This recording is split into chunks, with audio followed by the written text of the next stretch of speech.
do nosso evangelho ocidental do século 21, entrasse na genealogia de Jesus. A próxima vez que uma mulher é citada é Raabe. Salmão gerou Boaz, cuja mãe foi Raabe, a prostituta. Boaz gerou Obed, cuja mãe foi Ruth. Ruth, a moabita, a estrangeira, ela não era do povo de Israel. Obed gerou Jessé, e assim a gente vai vendo como que Deus chama as mulheres improváveis e transforma a história dessas mulheres em puro avivamento. Vamos ver de novo o que a gente falou aqui pela manhã, o que significa avivamento? Avivamento é ato ou efeito de avivar-se, de dar ou ganhar vida ou ânimo, realce, destaque. Avivar é dar vida ou viveza, despertar, animar, estimular, realçar, reanimar-se, crescer, tornar-se mais claro. Essas mulheres são avivadas ou não? Elas não despertaram? Raabe despertou. Ela ouviu. A gente podia falar de todas elas por horas. Eu amo me inspirar nas mulheres da Bíblia. E eu amo ver como essas mulheres foram ousadas, corajosas. E como Deus honrou a coragem dessas mulheres. Citou lá Raabe, Betseba. Betseba, eu já vi muitos pregadores destruindo Betseba. Gente, quando o profeta Natã vai corrigir Davi, ele compara Betseba a uma cordeirinha. O pessoal, mas por que tinha que tomar banho no terraço? Quem estava no terraço era Davi, quando devia estar na guerra. Era Davi que estava no terraço. E do terraço de Davi, dava para ver tudo. Da cidade de Davi, quem já foi em Israel sabe que da cidade de Davi, você vê todo o vale, tudo que está embaixo você vê. Então é só você chegar no terraço e prestar atenção.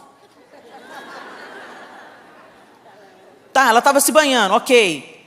Ele viu, e aí ele procurou saber quem era a mulher. E quando ele descobriu que ela era a mulher de Urias, não era motivo para recuar? Mas ele recuou?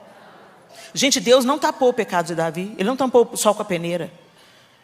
Então por que Deus chama Davi de um homem segundo o coração de Deus? Pela capacidade de Davi de reconhecer o seu erro e se arrepender.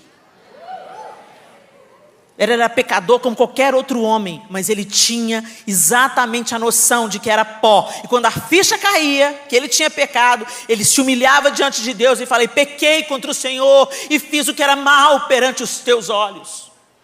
Davi não era como Saul, que transferia a responsabilidade. Não, mas eu não matei tudo para oferecer sacrifícios. Saul era um 7-1. E Davi já abriu o jogo e falou: sou eu mesmo, sou eu, picareta, desgraçado, adúltero, sou eu, assassino, sou eu. Lê o Salmo 51 que você vai ter uma ideia. Mas ele errou vergonhosamente. E como se não bastasse ele ter possuído a esposa de Urias, um dos seus valentes. Urias era um dos valentes de Davi, que estava com ele desde sempre. Natã compara Betseba a uma cordeirinha. Era o melhor que Urias tinha, era tudo que Urias tinha. Não bastando isso, ele mandou matar Urias e mandou a carta do assassinato nas suas próprias mãos. Essa história é triste, mas Deus não oculta. E Deus fez de Betseba a mãe de Salomão, que sucedeu. Então ela também entra na linhagem do Messias. Gente, Deus não está nem aí para a história que você viveu até aqui. Às vezes o diabo está aí: você não faz nada, olha a sua família, olha, você aprontou muito, o que você está fazendo? Essas mulheres, olha lá Helena Tanuri. Hoje, se eu escutar minha história, você chora. Quando eu olho para as minhas duas famílias ascendentes, feitiçaria, bruxaria, adultérios vergonhosos, abandono, cachaça, tudo que não prestava. Eu sofri abuso durante toda a minha infância, abuso sexual. Cheguei totalmente detonada à adolescência, e se Jesus não tivesse entrado radicalmente na minha história, eu não sei o que teria sido de mim. O Senhor mudou a nossa sorte. Aleluia, glória a Deus, glória a Deus.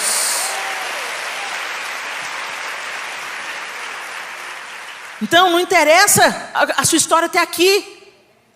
Interessa o que Deus vai fazer em você, através de você, a partir daqui para frente. Raabe era uma prostituta, mas ela ouviu falar que existe um Deus poderoso. E ela sabia, ela creu no coração dela. Ixi, nós estamos fulminados. Os espiões vieram espiar aqui. É aqui que Deus vai derrubar. É aqui que Deus vai entregar nas mãos deles. Nós somos os próximos da lista. E ela proclama com seus próprios lábios: eu sei que o Senhor, primeiro chama Deus de Senhor. Quando você chama alguém de Senhor, você está se colocando debaixo da autoridade dessa pessoa. O Senhor, o seu Deus, é Deus no céu, é soberano no céu, e Ele é soberano embaixo na terra. Quando ela fala isso, gente, ela traz a mão de Deus para a casa dela. Sim, ela teve um ato de fé e ela praticou justiça para com aqueles espias, protegendo-os da ira do rei. Sim, e ela é citada, inclusive, no livro de Tiago por causa disso. Por essa obra que ela fez. Mas antes dela fazer alguma coisa, ela creu no seu coração. Por isso que a fé sem obras é morta. Você começa crendo e essa fé transforma alguma coisa na sua vida e na vida de todo mundo que está ao seu redor. Então essa história de não preciso fazer nada, eu sou salvo pela graça. Então você não entendeu nada da graça. Porque se tem uma coisa que a gente entende quando a graça nos alcança, é que não é só sobre nós, é sobre o outro. E você quer alcançar o máximo de pessoas com o seu dom, com o seu serviço, com o seu amor, com o seu dinheiro, com tudo que você tem, você coloca a serviço do rei. Você entende que é corpo enxertado pelo amor de Jesus Cristo. Você está enxertado na videira. A vida da videira é aquela que te mantém e produz frutos em você. Por isso que a fé sem obras é morta. Se você conhece alguém que está falando que pode viver uma vida porca, mas que acredita na graça, o Senhor me entende. Já ouviu isso? Não, o Senhor me entende, gente. Ele entende que eu não dou conta.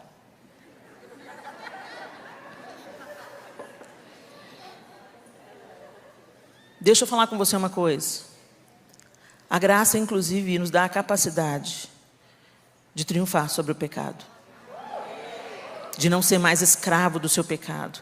Quando o Senhor é o seu Senhor, nenhum outro ídolo, nem o sexo, nem a bebida, nem a fornicação, nem as suas inclinações sexuais tortas, nada disso vai te dominar, porque é um Senhor soberano que reina sobre o seu coração e você não se dobra diante de nenhum outro Deus.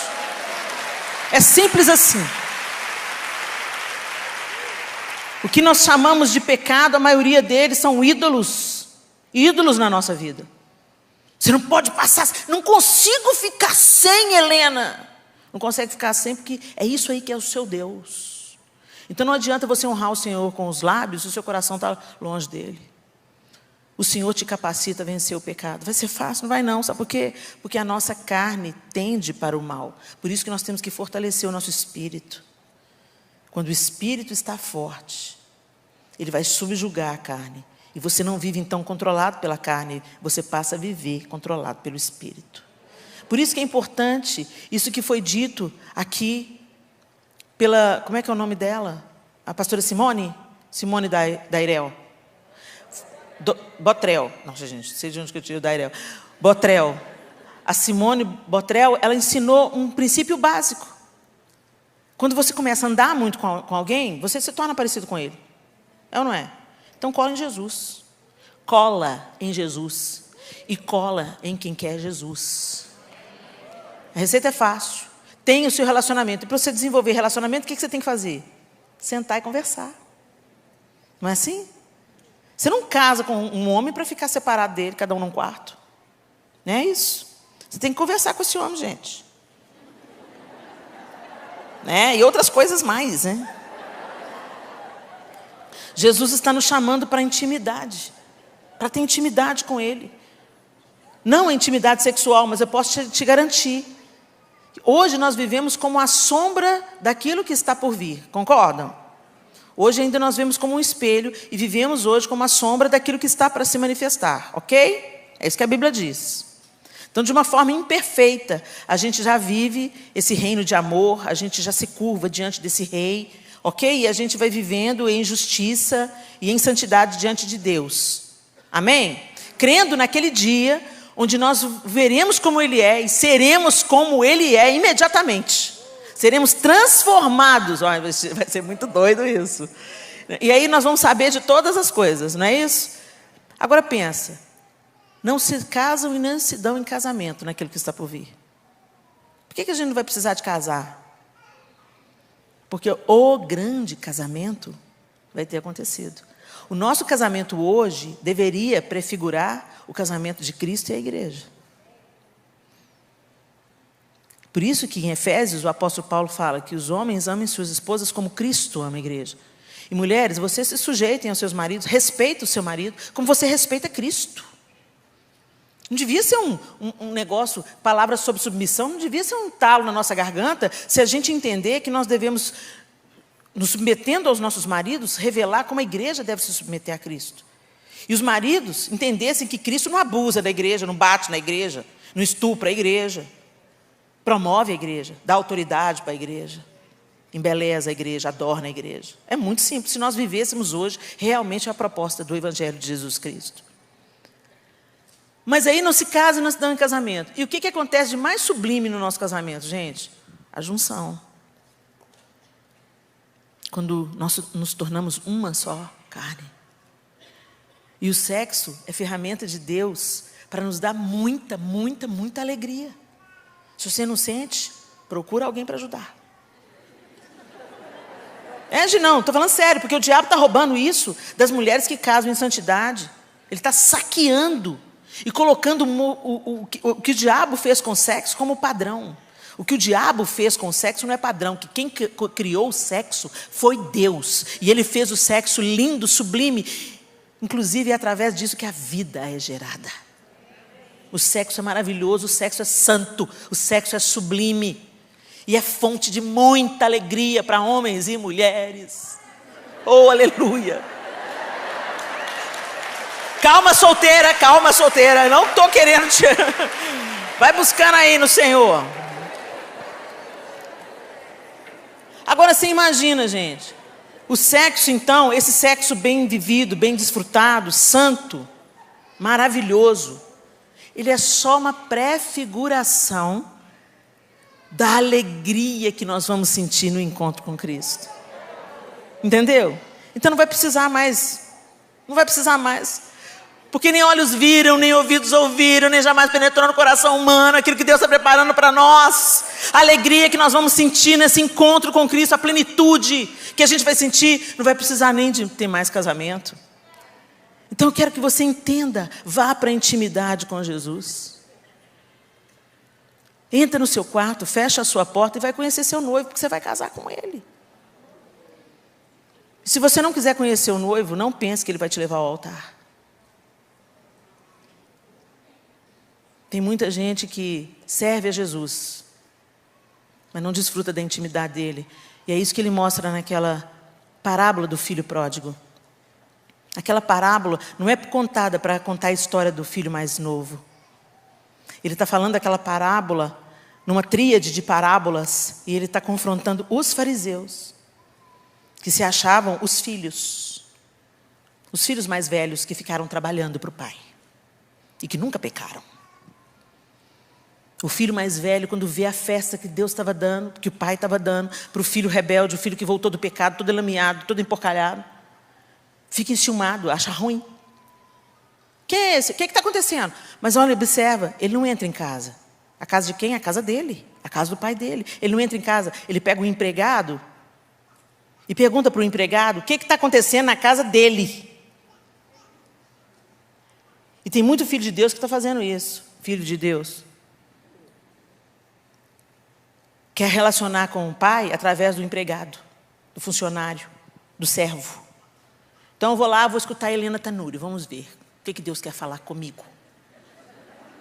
Gente, Deus pode me usar para falar com você muita coisa, mas Ele quer falar com você dentro do seu quarto, com a sua porta fechada, coisas particulares que Ele quer tratar no seu coração. Não dá para ficar vivendo da fé da outra, da vida, da santidade da outra. Você precisa inaugurar o seu caminho.